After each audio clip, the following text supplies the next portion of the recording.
Bonjour à tous. Dans cette vidéo, nous allons parler de la différence entre les bodies et les components.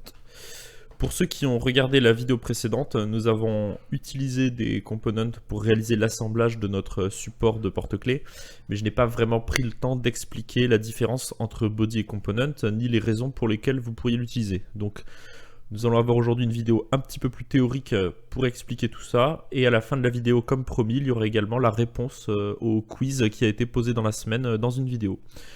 Donc sans plus attendre, on commence. On va prêter beaucoup d'attention cette semaine. Hop là, je ferme ça. À la partie de l'explorateur d'objets qui se trouve ici. Quand vous créez un body, donc une partie solide, admettons que l'on réalise par exemple un sketch comme ceci, puis une extrusion comme ceci. Il y a plusieurs choses qui se sont passées que l'on remarque. La première, c'est qu'il y a eu la création ici dans des répertoires d'un body qui correspond à notre pièce et du sketch que l'on a réalisé pour faire l'extrusion. La deuxième chose, c'est que l'on a eu ici dans la barre d'historique en bas à gauche la création de notre sketch et la création de notre body. Jusque-là, rien de nouveau. Ce qui a été différent la semaine dernière, c'est que l'on a créé tout cela dans un component. Pourquoi? C'est ce que nous allons voir. Déjà, si on fait attention à l'historique, à l'explorateur d'objets ici, on aperçoit que le symbole ici en forme de cube, qui est à la racine de notre projet, c'est finalement le symbole du component. Donc la première notion intéressante à remarquer, c'est que si vous créez un body comme ça, brut de fonderie, dans un projet, ce que vous créez, c'est finalement un component. Et un component, on peut imaginer qu'à l'intérieur, on a un système de répertoire qui peuvent créer des bodies, des sketchs. On peut à tout moment, en faisant clic droit ici, créer un nouveau component à partir de son body. Et là, vous apercevez que le symbole a changé pour dire qu'on a un ensemble de components. Et ici, on se retrouve avec notre component qui contient notre body. Par contre, notre sketch est resté en dehors. Si je commence un nouveau projet et que dès le début, je crée un nouveau component et qu'à ce moment-là, je crée mon sketch et je réalise mon extrusion, mon sketch et mon body seront contenus dans mon component. C'est une différence qui peut paraître assez peu importante comme ça, mais je vous garantis que si vous travaillez sur des projets qui vont avoir 3, 4, 5, 10, 20 parties symbolisées par des components, ce sera très intéressant pour vous que tout soit bien organisé. Donc on va revenir après avoir expliqué l'intérêt des components sur tout ça, mais vous comprendrez qu'il est important de créer ces components dès le début du projet quand on sait ce vers quoi on va, pour avoir toute cette organisation. Je vais aller prendre un exemple déjà tout fait qui correspond, vous le reconnaîtrez peut-être si vous avez vu cette vidéo, à un tutoriel de la chaîne YouTube d'Autodesk. Donc il s'agit d'un support pour ordinateur portable. Vous pouvez voir ici qu'on a un historique qui est un peu plus fourni, puisqu'on a les deux pieds ici de notre support, la plaque supérieure et des barres de renfort en dessous. Donc voilà, on a un projet ici qui est complet, qui est composé de 4 components. Vous remarquez que j'utilise le petit bouton à cocher ici pour décider si j'active un component ou un autre, ou l'ensemble du projet. Deuxième chose que l'on remarque, quand je suis sur l'ensemble du projet, j'ai normal, toute une barre d'historique ici. Si par contre je ne sélectionne qu'un component, j'ai uniquement l'historique qui correspond à ce component. Ce qui est assez pratique pour s'y retrouver quand on a un projet qui est complexe. Et de la même façon, comme ce projet a été créé dans les règles de l'art, on va dire, chaque component contient son ou ses bodies et son ou ses sketchs. Par exemple ici la barre de support, en fait j'ai 2 barres de support qui sont 2 bodies distincts créés à partir d'un seul sketch, etc. etc. Donc là vous avez l'exemple d'un projet qui est bien organisé. À quoi servent les bodies? Je vais prendre un exemple ici. On va fermer tout ça. On va partir d'un exemple vide. Je vais créer un sketch sans faire un component. On va prendre deux cercles concentriques comme ceci. Le premier cercle, on va faire une extrusion comme ceci. Hop, je le réaffiche. Et le second cercle, on va faire une extrusion comme ceci pour faire une sorte d'axe. Je fais New Body ici dans mon extrusion pour avoir deux solides distincts. Et admettons que maintenant je veuille symboliser un assemblage pour que mon disque ici puisse coulisser le long de mon axe. Donc je vais vouloir utiliser la fonction joint ou asBuildJoint, on verra la différence tout à l'heure. Et là j'ai une erreur, pas de composant. Donc voilà, c'est le premier et principal élément qui est important. Les joints, les joints dans Fusion fonctionnent à partir de components et pas de bodies. Donc il aurait fallu que, alors pour faire propre, que dès le départ je crée mes deux objets dans des components séparés. Si je le fais a posteriori en créant un component pour chacun de mes bodies et que maintenant je fais un joint, je peux sélectionner ce premier component, ce deuxième component et dire par exemple que j'ai une glissière. C'est peut-être pas ça que je voulais faire. Si, pourtant c'était ça. Ah oui, pardon. Et la position de cette glissière qui manquait. Hop, j'ai un peu de mal. Voilà. Et là, cette fois-ci, j'ai pu symboliser mon assemblage. Donc, quand vous allez travailler, pour résumer, sur des projets qui vont impliquer plusieurs pièces séparées que vous allez vouloir assembler ensuite dans votre projet, c'est là que vous devrez travailler avec des components. Quand vous allez travailler, même si l'assemblage n'est pas forcément intéressant pour vous, quand vous allez travailler sur des projets complexes composés de plusieurs parties, il est intéressant d'utiliser des components pour mieux vous retrouver ensuite dans votre historique. Voilà, pour résumer. Quelques autres petites choses qui vont être intéressantes. Donc, revenons en arrière. Je vais cette fois-ci, on va repartir de quelque chose de vide. Je vais cette fois-ci créer directement un nouveau component. Donc, clic droit à la racine de mon projet, New Component. N'oubliez pas que l'on peut renommer n'importe quel objet en venant cliquer deux fois comme ci sur le titre. Donc là, par exemple, je vais l'appeler disque. Je vérifie qu'il soit bien activé. Je crée un sketch et je vais créer mon disque avec un diamètre intérieur de 50 mm, un diamètre extérieur de 100 mm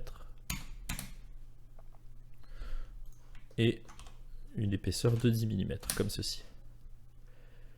Je sauvegarde mon disque dans mon projet Tuto Fusion. Maintenant, je crée dans un deuxième projet. Hop là. Et voilà, je vais trop vite. Je crée un component que je vais appeler axe. Je vais faire un axe de diamètre 50 mm que je vais étirer sur une certaine longueur, comme ceci. Et je vais le sauvegarder.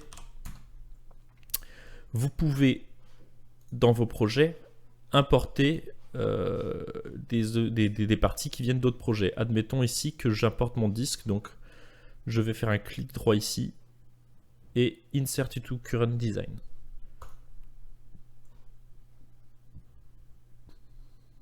Voilà.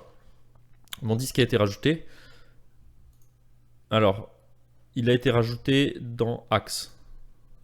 J'annule. Je me positionne cette fois-ci sur la racine de mon projet. Et je fais Insert. Cette fois-ci, il a été rajouté en parallèle.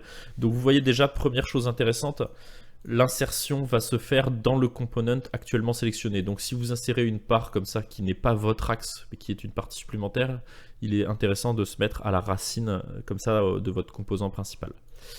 Ensuite, vous voyez que là, ça a été inséré comme un ensemble de composants qui contient le composant disque. C'est logique puisqu'en fait, j'insère tout cet ensemble-là. Deuxième chose qui est intéressante, si dans mon projet ici, je viens modifier le sketch de mon disque pour lui donner une épaisseur, une largeur extérieure de 150. Voilà, je modifie ma pièce, je sauvegarde.